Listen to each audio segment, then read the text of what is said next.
أعوذ بالله من الشيطان الرجيم. بسم الله الرحمن الرحيم. ومن أحسن قولا ممن دعا إلى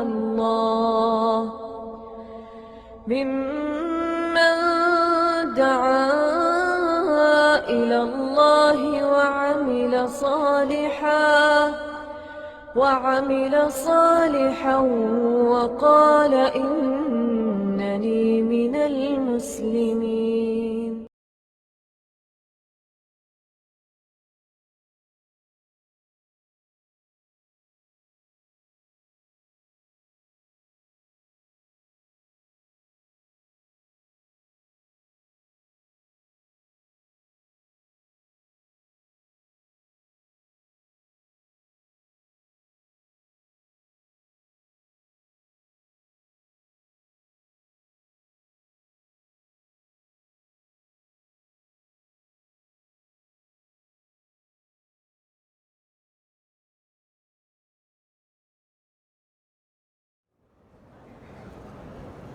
إن الحمد لله نحمده ونستعينه ونستغفره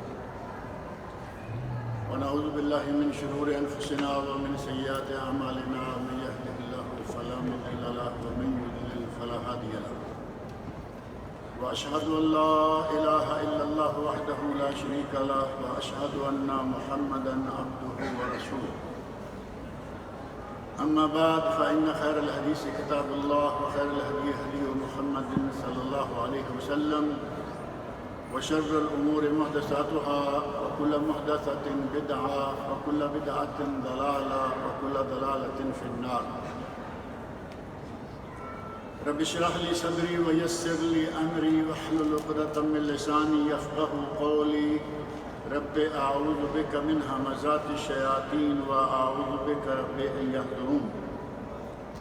اعوذ باللہ السمیع العلیم من الشیطان الرجیم. شہر رمضان الذی انزل فیہ القرآن ھدی للناس وبینات من الھدی والفرقان فمن شہد منکم الشہر فلیصم.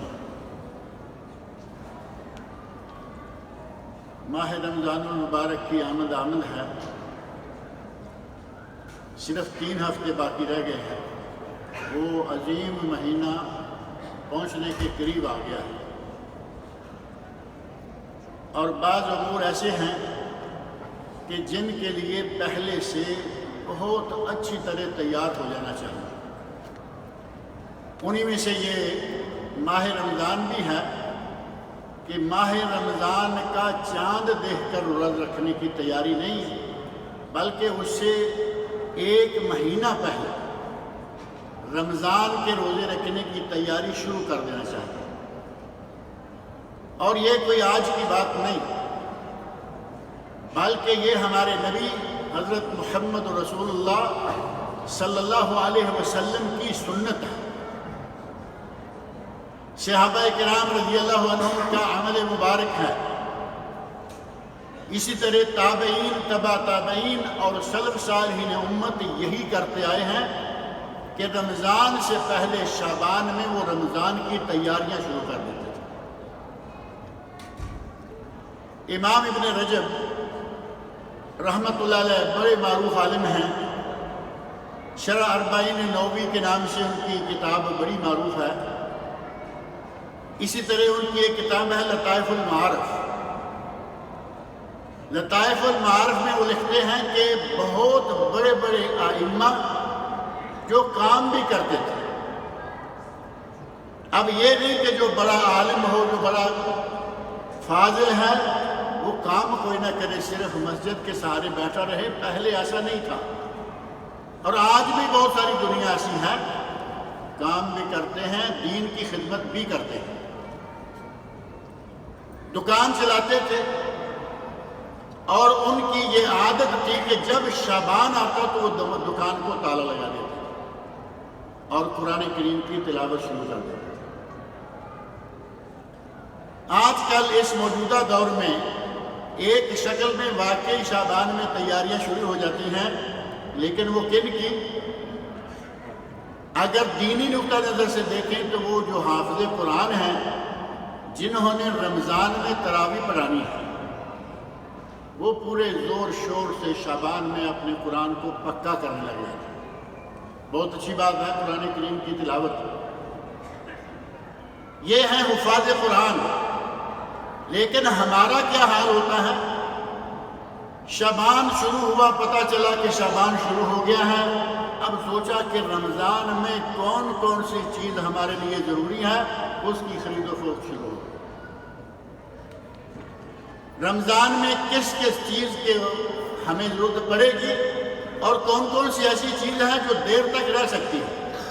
اب ظاہر ہے کہ لبن اور دہی وغیرہ تو خرید کر رکھیں گے نہیں، وہ تو خراب ہو جائیں گے رمضان میں۔ پکوڑے سموسے کا سامان رکھ سکتے ہیں، اور بہت ساری کھانے والی ایسی چیزیں ہیں جن کو مہینہ بھر رکھی جا سکتی ہے۔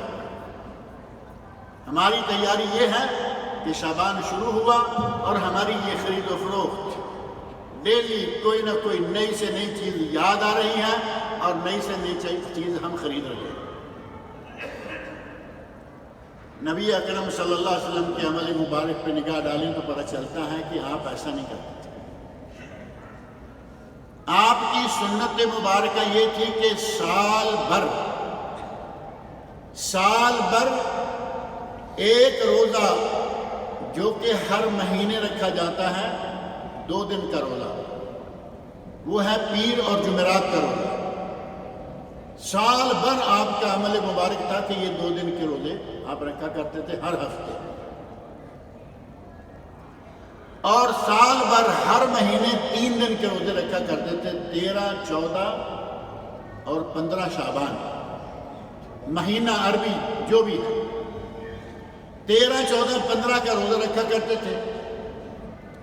اور نبی اکرم صلی اللہ علیہ وسلم ذوالحج کی 9 تاریخ یوم عرفہ کا روزہ، محرم کی 10 تاریخ یوم عاشورہ کا روزہ، اور جس سال آپ نے یوم عاشورہ کا روزہ پہلی مرتبہ رکھا، ساتھ ہی ارشاد فرمایا، صحیح مسلم میں حدیث موجود ہے، لَإِنْ عِشْتُ إِلَىٰ قَابِلٍ لَأَصُومَنَّ التَّاسِعَ، اگر میں آئندہ سال تک زندہ رہا تو میں صرف 10 کا نہیں بلکہ میں 9 کا روزہ بھی رکھوں گا۔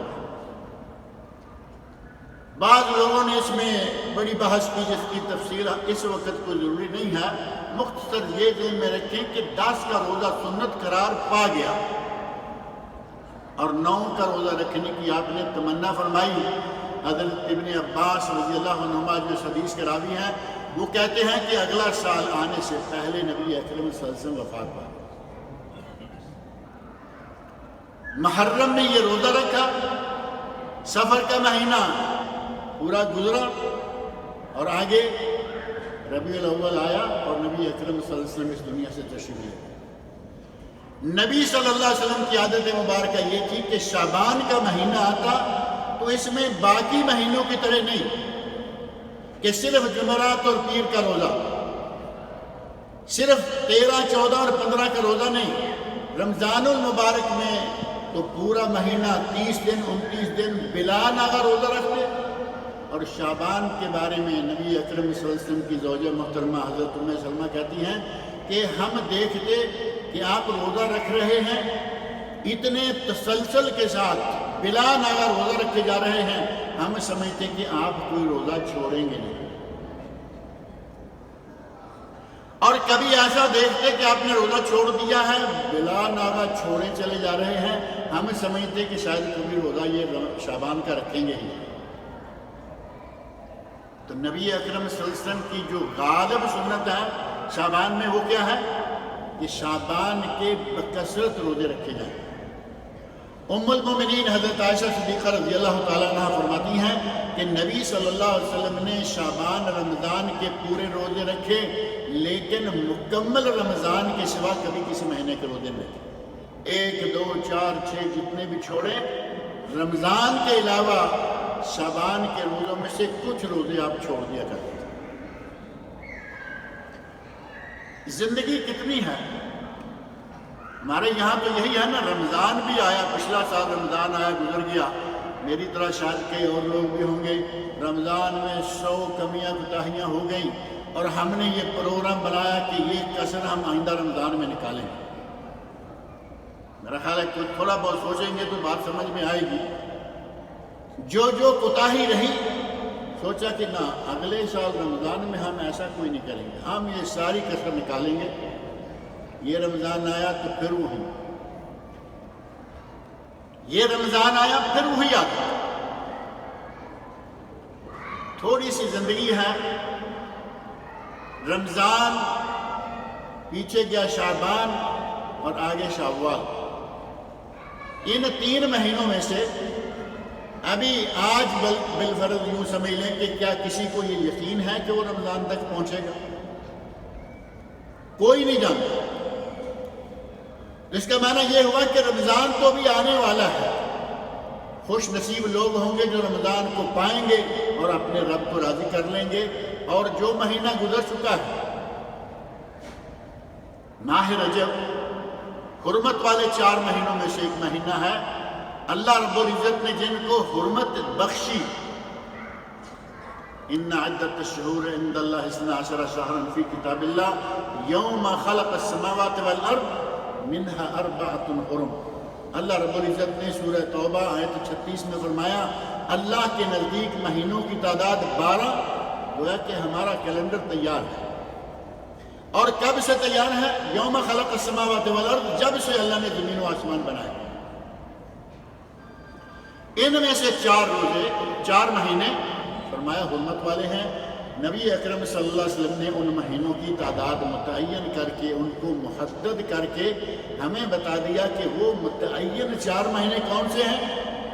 صحیح بخاری مسلم میں نبی صلی اللہ علیہ وسلم کے حجۃ الوداع کے جو واقعات آئے، ان کے ضمن میں یہ بات بھی آئی کہ آپ نے فرمایا 3 متوالیات، 3 مہینے مسلسل ہیں، ذوالقعدہ، ذوالحجہ اور محرم، یہ 3 مہینے اکٹھے ہیں۔ ورجب مضر الذی بین جمادی و شعبان، اور رجب جو جمادی الثانی اور شعبان کے درمیان آتا ہے، جو کل گزرا ہے۔ رجب گزر گیا اور رمضان آئے گا ہماری زندگی میں، نہیں آئے گا کوئی نہیں جانتا۔ تو نبی اکرم صلی اللہ علیہ وسلم کی سنت کے مطابق اس مہینے کے اندر ہی کچھ نہ کچھ فائدہ اٹھا لیا جائے، جتنا ہو سکے قرآن کریم کی بکثرت تلاوت، نبی صلی اللہ علیہ وسلم کی سنت کے مطابق اس مہینے میں بکثرت روزے۔ اور پھر نبی صلی اللہ علیہ وسلم ارشاد فرماتے ہیں، حضرت اسامہ بن زید رضی اللہ عنہ نے پوچھا، یا رسول اللہ، آپ نے کبھی کسی مہینے کے اتنے روزے نہیں رکھے جتنے آپ اس مہینے میں رکھتے ہیں، تو اس کی کیا وجہ ہے؟ تو آپ ارشاد فرماتے ہیں کہ یہ وہ مہینہ ہے، ذالک شہر یغفل الناس عنہ بین رجب و رمضان، یہ وہ مہینہ ہے جس کے بارے میں لوگ غفلت میں مبتلا ہیں۔ رجب حرمت والا مہینہ گزر گیا، رمضان عظمت والا مہینہ آنے والا ہے، درمیان میں یہ مہینہ ہے، لوگ غافل ہیں، ہماری طرح رمضان کی شاپنگ شروع کر دیا۔ اور نبی اکرم صلی اللہ علیہ وسلم نے یہ بھی ارشاد فرمایا کہ یہ وہ مہینہ ہے جس میں بندے کے اعمال اللہ رب العزت کے یہاں پیش کیے جاتے ہیں۔ وَأُحِبُّ أَن يُعْرَضَ عَمَلِي وَأَنَا صَائِمٌ، اور مجھے یہ اچھا لگتا ہے، مجھے یہ پسند ہے، مجھے یہ بات پیاری لگتی ہے کہ جب میرے عمل اللہ کے حضور پیش کیے جائیں تو میں روزے کی حالت میں۔ شعبان کے مہینہ میں بندے کے اعمال اللہ کے حضور پیش کیے جاتے ہیں، نبی اکرم صلی اللہ علیہ وسلم کا ارشاد اور صحیح حدیث میں وارد ہے۔ اور یہ بندے کے اعمال کا پیش کیا جانا 3 طرح کا ہے۔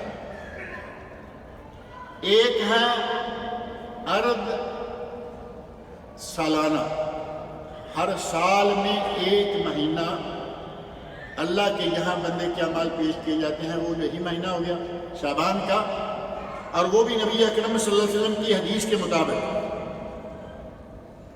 سنن نسائی کی صحیح سند سے ثابت حدیث، کہ شعبان کے مہینہ میں بندے کے اعمال اللہ کے یہاں پیش کیے جاتے ہیں۔ جو آدمی روزے کی حالت میں ہوگا اس کے اعمال اللہ کے حضور پیش کیے تو ظاہر ہے کہ فرشتے جب اعمال پیش کریں گے، بندہ روزے کی حالت میں ہے، اللہ رب العزت کے یہاں رضا کا مقام پا جائے گا۔ اور ایک اللہ کے یہاں بندوں کے اعمال کی پیشی ہوتی ہے، ایک سالانہ اور ایک ہوتی ہے روزانہ۔ روزانہ اللہ کے یہاں بندے کے اعمال کی پیشی کب کب ہوتی ہے؟ فجر میں اور عصر میں۔ نبی اکرم صلی اللہ علیہ وسلم ارشاد فرماتے ہیں کہ فجر کے وقت جو فرشتے رات بھر بندے کے ساتھ رہے ہوتے ہیں وہ اپنی ڈیوٹی مکمل کر کے واپس چلے جاتے ہیں اور نئے فرشتے آ جاتے ہیں،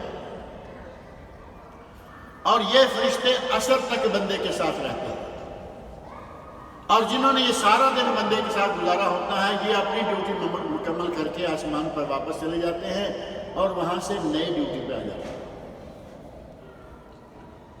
2 مرتبہ فرشتوں کی ڈیوٹی بدلتی ہے۔ اللہ رب العزت کا نظام ہے، وہ نہ تھکتے ہیں، نہ اکتے ہیں، نہ گھبراتے ہیں، نہ پریشان ہوتے ہیں، انہیں کوئی تھکاوٹ نہیں ہوتی۔ اللہ رب العزت کا نظام ہے کہ ایک دن میں 2 مرتبہ فرشتوں کی ڈیوٹی چینج ہوتی ہے، عصر میں اور فجر میں۔ اور اللہ رب العزت ان فرشتوں سے پوچھتا ہے، جب وہ واپس جاتے ہیں تو پوچھتا ہے وَهُوَ أَعْلَمُ بِهِمْ، اللہ اپنے بندوں کو فرشتوں سے بھی زیادہ بہتر جانتا ہے۔ فرشتوں کو تو بندے کے دل کے اعمال کا پتہ نہیں ہوتا نا کہ یہ دل میں کیا کیا لیے بیٹھا ہوا ہے، اللہ تو دل کے اعمال کی بھی جانتا ہے، لیکن وہ چونکہ ڈیوٹی پوری کر کے گئے ہوتے ہیں، اللہ پوچھتا ہے کہ میرے بندوں کو تم نے کس حال میں پایا؟ کیف ترکتم عبادی، میرے بندوں کے پاس سے آ رہے ہو، مجھے بتاؤ کہ میرے بندے کس حال میں تھے۔ تو فرشتے کیا گواہی دیتے ہیں؟ ترکناہم وہم یصلون، ترکناہم وہم یصلون، ہم نے انہیں چھوڑا، وہ نماز پڑھ رہے تھے، فجر کی نماز، عصر کی نماز۔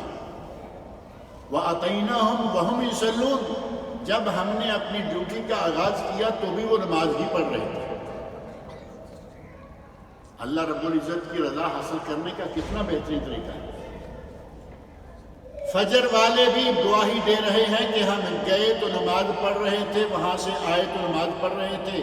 عصر والے بھی گواہی دے رہے ہیں، گئے تو نماز پڑھ رہے تھے، آئے تو نماز پڑھ رہے تھے۔ یہ بلا ناغہ بندے کے اعمال اللہ کے یہاں پیش کیے جاتے ہیں، اور اللہ ہر بندے کے عمل کے بارے میں پوچھتا ہے کہ وہ بندہ میرا کیا کر رہا ہے۔ اور ایک ہے اسبوعی یا ہفتہ وار پیش کی۔ اللہ کے یہاں بندوں کے اعمال ہفتے میں 2 دن پیش کیے جاتے ہیں، ایک دن میں 2 مرتبہ فجر اور عصر، ایک ہفتے میں 2 مرتبہ جمعرات اور پیر۔ جمعرات اور پیر، صحیح حدیث میں یہ بات موجود ہے، نبی اکرم صلی اللہ علیہ وسلم جمعرات اور پیر کا روزہ رکھا کرتے تھے۔ بعض لوگوں نے کھینچ تان کے اس سے عید میلاد ثابت کر لی، کیونکہ نبی صلی اللہ علیہ وسلم کی ولادت پیر کی ہے۔ اگر ولادت کی وجہ سے ہی رکھتے تھے تو پھر جمعرات کو کیوں رکھتے تھے؟ نبی اکرم صلی اللہ علیہ وسلم نے فرمایا تورد فیہم الاعمال علی اللہ، یہ وہ 2 دن ہیں پیر اور جمعرات کا کہ بندے کے اعمال اللہ کے یہاں پیش کیے جاتے ہیں۔ وَأَحِبُّ أَن يُعْرَضَ عَمَلِي وَأَنَا صَائِمٌ، اور مجھے یہ بات پسند ہے کہ میرا عمل اللہ کے یہاں پیش کیا جائے تو میں اس وقت روزے کی حالت میں۔ اب یہ پیر جمعرات کا روزہ، شعبان میں 13، 14، 15 کا روزہ، شعبان میں یہ سارے دن آ رہے ہیں نا، 8 روزے یہ ہفتہ واری اور 3 وہ 11 روزوں میں سے کسی سے پوچھنا کہ آپ نے اس مہینے میں کتنے روزے رکھے ہیں، جو نبی اکرم صلی اللہ علیہ وسلم نے کبھی نہیں چھوڑے، شاذ و نادر کبھی۔ اور شعبان میں بکثرت روزے رکھنے کی وجہ یہ ہے کہ کبھی کبھی آپ سے چھوٹ جاتے ہیں، 13، 14 کا روزہ، 15 کا روزہ چھوٹ گیا پیر جمعرات کا روزہ چھوٹ گیا، نبی اکرم صلی اللہ علیہ وسلم اپنے دل میں حساب کیے ہوئے ہوتے، شعبان آتا تو شعبان میں وہ ساری کسر نکال لیتا، تاکہ نیا رمضان آئے تو اللہ کے ساتھ پچھلا حساب بے باک ہو چکا ہو کہ میں نے کوئی بھی روزہ نہیں چھوڑا۔ اس شعبان میں نبی صلی اللہ علیہ وسلم کے بکثرت روزے رکھنے کی ایک وجہ یہ بھی تھی۔ ام المومنین حضرت عائشہ صدیقہ رضی اللہ تعالی عنہا فرماتی ہیں کہ میں اپنے چھوٹے ہوئے روزے، جو خواتین کے روزے مہینے میں 5 6 7 چھوٹ جاتے ہیں، کہتی ہیں کہ میں چھوٹے ہوئے روزے شعبان میں آ کے رکھتی تھی۔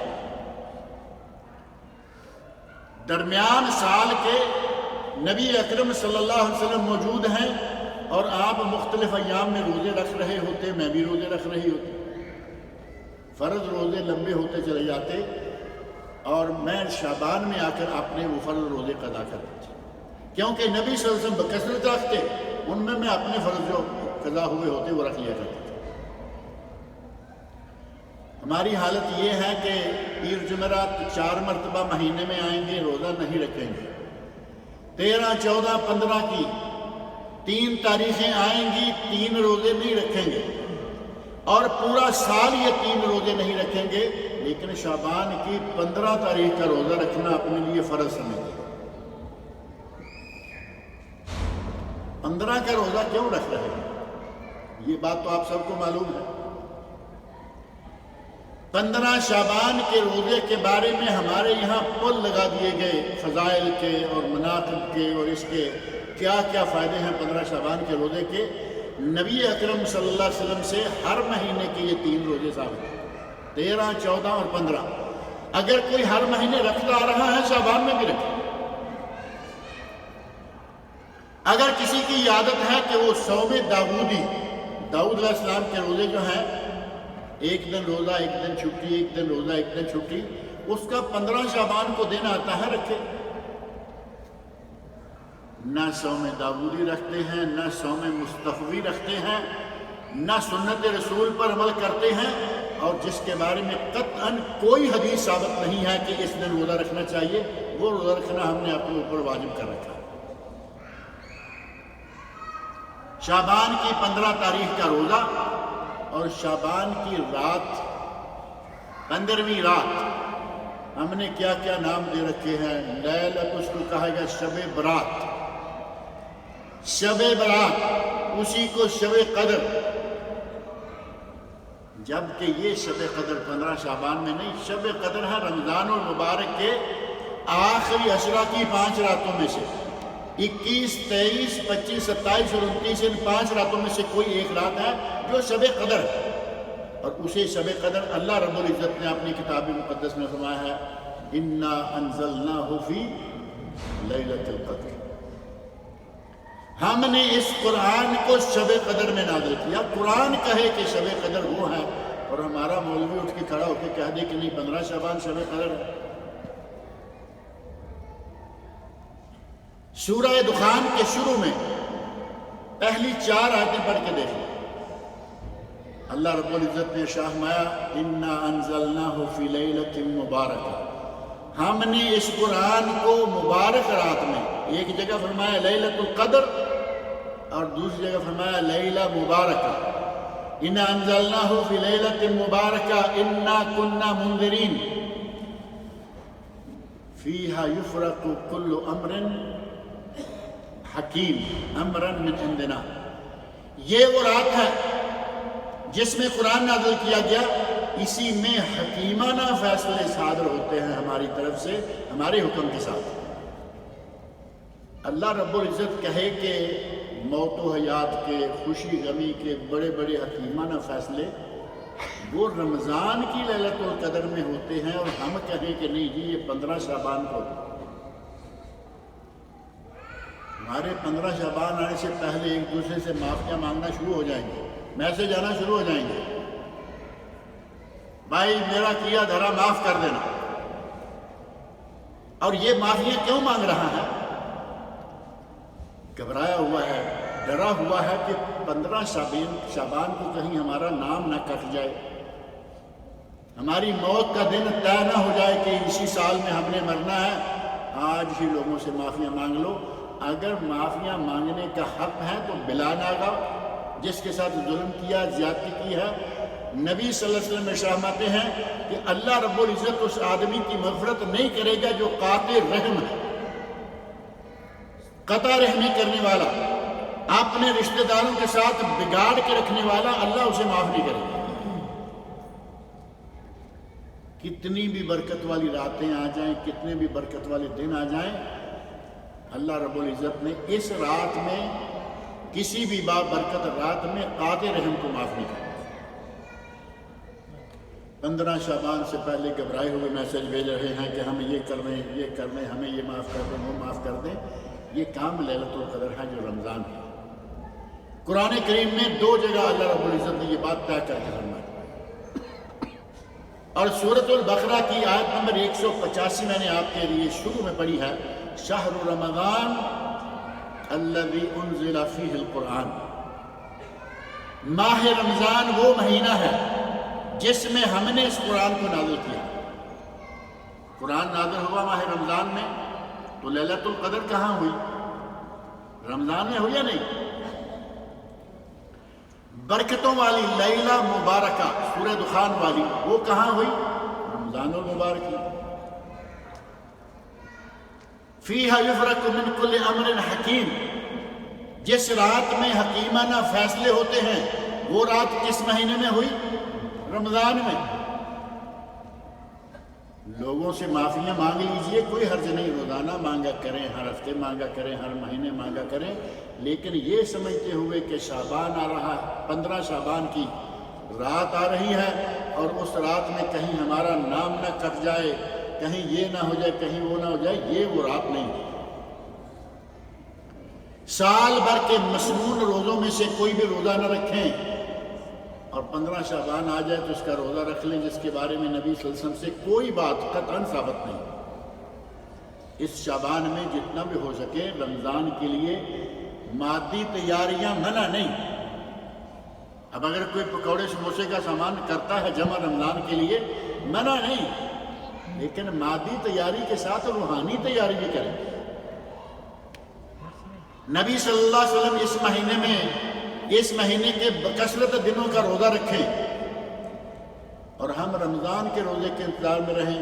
پہلا ہفتہ آپ کو معلوم ہے، رمضان کا پہلا ہفتہ بعض لوگوں کا منہ سوکھا ہوا ہے، چہرہ مرجھایا ہوا ہے، تھوڑے پریشان مشقت میں لگتے ہیں۔ اس کی وجہ کیا ہے کہ پورے سال کے دوران انہوں نے روزہ چکھ کے بھی نہیں دیکھا۔ اب سال گزرنے کے بعد روزہ رکھنا پڑ گیا، اور ابھی تو خیر موسم اچھا ہے، اور امید ہے انشاءاللہ رمضان میں اچھا ہی رہے گا۔ جب بہت ہی گرم رمضان ہوتا ہے، پہلے 2-4 دنوں میں روزے دار بیچارے پریشان ہو رہے ہوتے ہیں، کیونکہ ان کی عادت نہیں ہوتی، سارا سال ایسے ہی گزر جاتا ہے، اچانک رمضان آ گیا، روزے رکھنے پڑ گئے۔ بڑے بڑے کاموں کے لیے تیاریاں کی جاتی ہیں۔ اگر کسی نے کھیل کھیلنا ہے، گیم کھیلنی ہے، تو اس سے پہلے بھی کرکٹ والے ہو گئے، فٹ بال والے ہو گئے، ہر طرح کے شوقین یہ باتیں جانتے ہیں نا کہ وہ پہلے کتنی پریکٹس کرتے ہیں۔ ہمیں چاہیے کہ اس رمضان المبارک سے پہلے بھی پریکٹس کریں۔ قرآن کریم کو اب نیچے اتار لیں۔ ہم نے قرآن کریم کو بڑا اونچا رکھا ہوا ہوتا ہے، دل میں خیال یہ جمائے ہوئے ہیں کہ قرآن کو اونچا رکھ دو، آتے جاتے کہیں پشت نہ ہو، بے ادبی نہ ہو۔ خیال یہ ہے، اس خیال سے قرآن کو اونچا رکھا، اور خیال سے ہی قرآن نکل گیا۔ سارا سال قرآن پڑھنے کے لیے اب ہاتھ میں نہیں آنے والا، دسترس سے باہر ہو گیا۔ قرآن کو نیچے اتار لیں۔ اس مہینہ میں لوگ قرآن کریم کی بکثرت تلاوت شروع کر دیتے ہیں تاکہ رمضان تک عادت پکی ہو جائے، اور اس تلاوت قرآن کے عمل کو زیادہ سے زیادہ سر انجام دے سکیں۔ اس میں زیادہ سے زیادہ روزے رکھتے ہیں تاکہ رمضان المبارک میں روزوں کی مشقت نہ آئے۔ 15 شعبان کے بعد جا کے روزے کم کریں، اس سے پہلے کثرت رکھیں، بعد میں کم کریں۔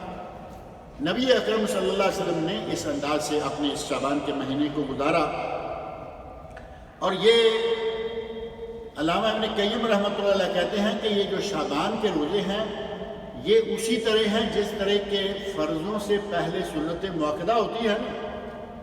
فجر کے 2 فرض ہیں، اس سے پہلے 2 سنت مؤکدہ ہیں. رمضان کا مہینہ فرض ہے اور شعبان کے روزے مؤکدہ سنت مؤکدہ ہیں. اور بعض فرضوں کے بعد بھی سنتیں ہیں. ظہر کے بعد 2، عشاء کے بعد 2، مغرب کے بعد 2. تو جو شوال کے 6 روزے ہیں نا، کہتے ہیں کہ شوال کے وہ 6 روزے اسی طرح ہیں جس طرح کے ان نمازوں کے بعد میں سنت مؤکدہ ہیں.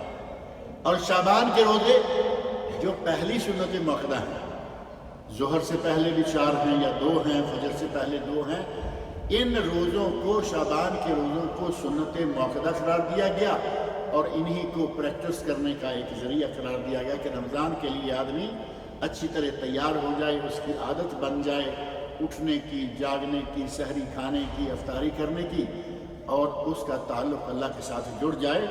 اس رمضان کے مہینے میں اللہ رب العزت نے ہمارے لیے بہت سارے رمضان کے مہینے میں بہت سارے فضائل رکھے ہیں جن کا آغاز اہل علم یہیں سے شروع کر دیا کرتے تھے.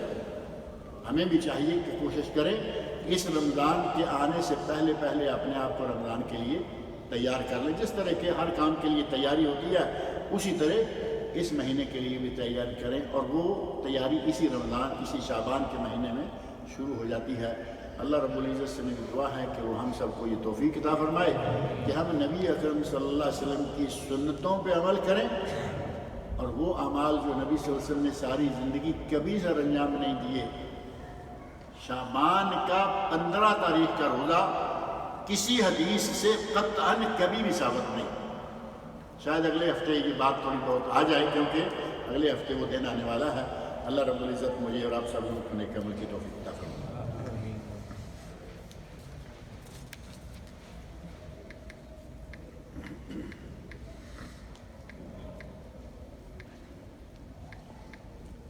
ایک صاحب کہتے ہیں کہ میں شادی کرنے جا رہا ہوں، دعا کریں کہ اللہ تعالیٰ میرے لیے آسانیاں پیدا فرمائے.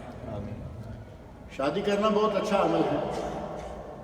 نبی اکرم صلی اللہ علیہ وسلم نے ارشاد فرمایا، یا معاشر الشباب، اے نوجوانوں، من استطاع منکم الباء فلیتزوج، جس میں طاقت ہے وہ شادی کرے. نوجوانوں سے خطاب کرتے ہوئے فرمایا طاقت ہے تو شادی کرو، اور اگر شادی کرنے کی طاقت نہیں ہے تو روزے رکھو. فَإِنَّهُ لَهُ وِجَاء، یہ روزہ رکھنا اس کے اندر جو قوت ہے، شہوت ہے، اس کو کنٹرول میں کر دے گا.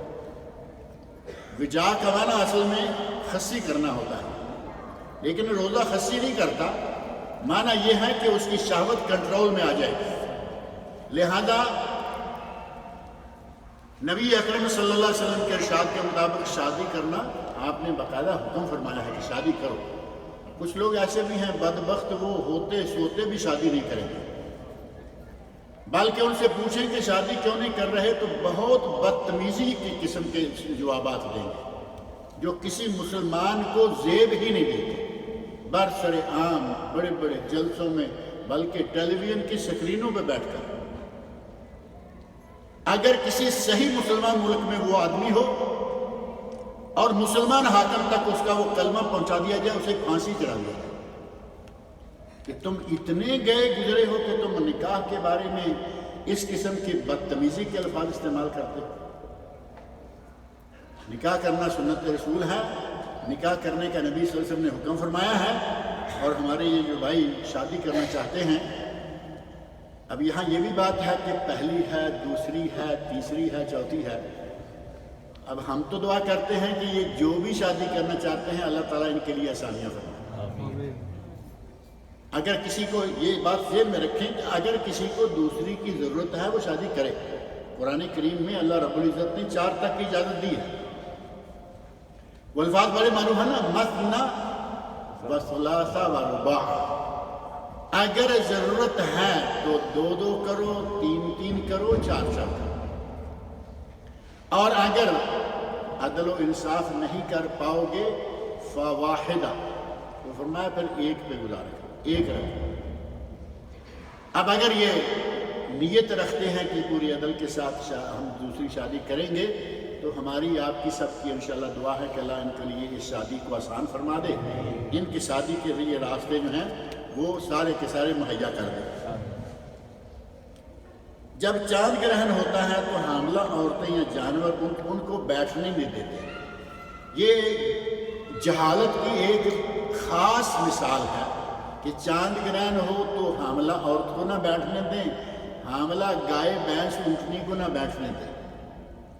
ہم نے اپنے اوپر تو چلو لے لیا، جانور تک کو بھی ہم معاف کرنے کے لیے تیار نہیں ہیں، اپنی خرافات کو جانوروں پر بھی استعمال کریں۔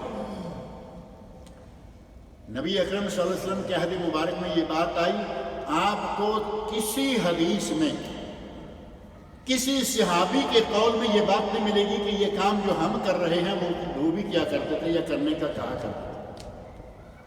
ہمارے یہاں کوئی ایک کام ہے، قدم قدم پر کام ہیں، دن دن رات رات منٹ منٹ پہ نئے سے نئے سے کام ہیں۔ انہی میں یہ بھی ہے کہ حاملہ عورت ہو تو اسے کہتے ہیں کہ تم بیٹھو نہیں، کھڑی رہو۔ اور کبھی کبھی تو میرا خیال ہے یہ جو چاند گرہن ہے یا سورج گرہن ہے وہ کئی گھنٹوں کا ہوتا ہے یا نہیں؟ جب کئی گھنٹوں کا ہوگا، حاملہ بیچاری کا تو آپ نے ستیہ ناش کر دیا، وہ کھڑی رہے گی۔ یہ ساری کی ساری خرافات ہیں، اسلام میں ان کا کوئی مقام نہیں، کوئی ان کا ذکر تک نہیں ہے۔ ایک بھائی انڈیا میں اپنے بھائی کو لیور کا عطیہ دے رہے ہیں یا دیا ہے، اب اس بھائی کی طبیعت خراب ہے، دعا کریں کہ اللہ رب العزت اس جن کی طبیعت خراب ہیں اللہ تعالیٰ ان کو شفائے کاملہ عاجلہ عطا فرمائے۔ اللہ تعالیٰ اور بھی جتنے بیمار ہیں تمام بیماروں کو شفائے کاملہ عاجلہ فرمائے۔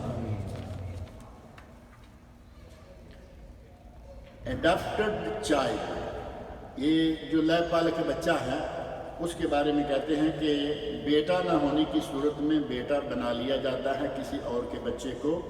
علامہ سید سلیمان منصور پوری، ایک سلیمان ندوی ہیں، بڑے مشہور و معروف عالم ہیں، اور ایک ہیں سید سلمان منصور پوری جو سیشن جج رہے ہیں پٹیالہ میں۔ ان کی کتاب ہے رحمت للعالمین، جو سیرت کی بہت ہی بہترین کتاب ہے، بلکہ معتبر ترین کتاب۔